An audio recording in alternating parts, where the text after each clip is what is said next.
सांब दशमी अवसर रे शुभ अवसर रे आमर अंचलवासी समस्ते आज योगदान करिसेंती। प्रत्येक वर्ष आमर सांब दशमी पालित करियछु, जहाँकि आम ए अंचल समस्त आदिवासी माने आमर परंपरा संस्कृति को जानिबा किभଳି भाबरे आम संस्कृति को आगु नेबा एवं लोकलोचन को आनी परिबा सेही भଳି क्षेत्र रे आज देखंतु आमर ओडिशा रे अन्य जिल्ला रे मध्य आज एही जंगादेव पेन थाना अवस्थित करिसंती बा मंदिर ता स्थापना करिकरी कार्यक्रम सब चली। तो आगामी दिन रे किभଳି भाबरे आमे सरकार को जणैबू, जहाँकि आम आदिवासी मानकर जल जंगल जमीन आमर हक अधिकार एगुड़िक किभଳି भाबरे आमे सरकार को भाबरे पहुंचाई पारिबू एवं एही आमसरमुंडा एही पेन थानाटी किभଳି आमर पर्यटन स्थली हो पारिबो ताहा मध्य सरकार सेठी अनुदान देइछंती एवं आगामी दिन रे मध्य आमे अनुदान पई दाबी करिबू, जहाँकि आज ओडिशा रे नुहे सर्वभारतीय स्तर रे एही ऐतिह्य स्थली भाबरे अवस्थापित करिबो बोली आमे ए अंचलवासी समस्त आमे आशा रखिछु। आज होची त्रयोदशतम जंघा बड़देवंकर यात्रा। आज होची जंघा बड़देवंकर आज पांडु आम गोंडी भाषा रे पांडु मान यात्रा। तेणु आज होची आम पे गोटे पवित्र दिन। आज होची सांब दशमी, से उपलक्षे मु समस्त मोर शुभेच्छा शुभकामना ज्ञापन करी। आज महत्व है जे आम जो संस्कृति अच्छी आम जाति जातिर संस्कृति आज ये बोली नुह आमर ओडिशार कहीं भारत वर्ष विभिन्न जगह जो आम जाति मान भाई मैंने अच्छा समस्ते आज जंघा बड़देवंकर पूजा कर यही अवसर में आम कि भाव में गत काली ठारू 2 दिन है आम पाखापाखि आम ठाकुर यू बाहर जंघा बड़देव बाहर जाकि जोटी जन्मवेदी थी से रहिले। तापर आज प्राय समस्ते प्राय कलसी 108 गोटी कलसी यात्रा करी माँ मैंने सहित ढोल वाद्य टमक निशाण वाद्य मध्यम प्लस आम जातिर सब वीर भाई माने खंडा तराल धरी आम पारंपरिक वेशभूषा ठाकुर को आनले आनी सारा नगर परिक्रमा कराला गाँ परिक्रमा करागला कर सारा पुणी आम स्थापना कलु पूजा पार्वण। तेणु यही अवसर आप देखुवे जे पुरपल्ली कहीं अन्य धर्म अन्य आमर जातिर भाई मैंने समस्ते आसिक आप यात्रा देखी ये सर्वधर्म प्रतीकर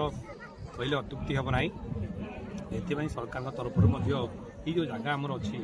जगटा को गोटे पर्यटन केन्द्र में परिणत करने केन्द्र शिक्षा मंत्री कही जाइए। सहित आम गोटे कल्याण मंडप करुचु आहरी कम अच्छी कमी उपरको लोक मैंने आसीपारे पाहुच केमी भल तैयारी हो सहित आम वीर जो मैंने सब शहीद होता 1857 मसीह जो वीर पुरुष मैंने आम थे आम जातिर सुरेन्द्र साई सहित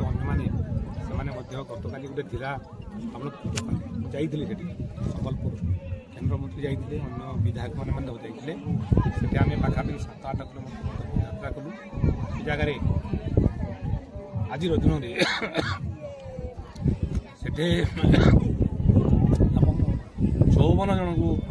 इंग्रेज मैंने मारी गुड़ी कर मारी सहित 3 जन मत फाँसी देते से गत काली आम जा पालन करके आसलु। ता परदिन आज जंघा दशमी जंघा दशमी जंघा बड़देव पूजा से आमर जो प्रतीक अच्छी खंडा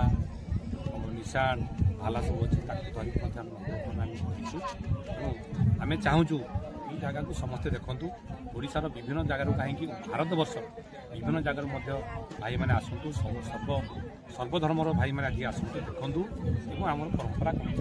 या जीवित करने समस्त सरकार अनुरोध कर कार्यक्रम आज त्रयोदश वार्षिकी जंघा बड़देव पांडु पालन चली आम पीठर जहाँकि आज को 2014 मसीह आज पर्यटन का नीतिगत भाव में आमर गोंडी रीति रिवाज हिसाब से आमर ये विधिवत भाव तार पालन होणु आज कार्यक्रम विशेष भाव में आमर आदिवासी समाज कला संस्कृति परंपरा पूजा पद्धति एवं आमर जो भक्ति भावना ठाकुर प्रति अच्छी से जिनटा को आम लोकलोचन को आणबू एवं सरकार को ଜଣାଇଦେବୁ ଯେ ନିଶ୍ଚିତ ଭାବରେ ଆମର ଆଦିବାସୀ କଳା ସଂସ୍କୃତି ବଞ୍ଚିବାର ଆବଶ୍ୟକତା ଅଛି ସେ ହିଁ ସରକାର ଚିନ୍ତା କରିବେ। ତତ୍ ସହିତ ଆଜି ଆମର ବୀର ଶହୀଦମାନେ ଯେଉଁମାନେ କି 1857 ମସିହାରେ ସୁରେନ୍ଦ୍ର ସାଏଙ୍କ ସହିତ ଦେଶ ସ୍ୱାଧୀନତା ପାଇଁ ଯେଉଁମାନେ ଜଳାଞ୍ଜଳି ଦେଇଥିଲେ ସେହି ମହାନ ପୂଜ୍ୟ ଆମର ଯେଉଁ ବୀରମାନେ ତାଙ୍କୁ ମଧ୍ୟ ଆଜି ଆମେ ଏଠି ଆମର ସାଂସ୍କୃତିକ ମଞ୍ଚରେ ତାଙ୍କୁ ଆମେ ପୂଜା ପାର୍ବନ କରି ତାଙ୍କୁ ମହିମାଗାନ କରିଛୁ। ଆଗାମୀ ଦିନରେ ଆମର ବଂଶଧର କିନ୍ତୁ ମାନେ ସମାଜ ଆଗକୁ ଯାଉ ଏହା ହିଁ ଆମେ ଶୁଭକାମନା ଜଣାଇଛୁ ଜଙ୍ଗାବଳଦେବଙ୍କ ଠାରୁ। ଠିକ୍ ଅଛି।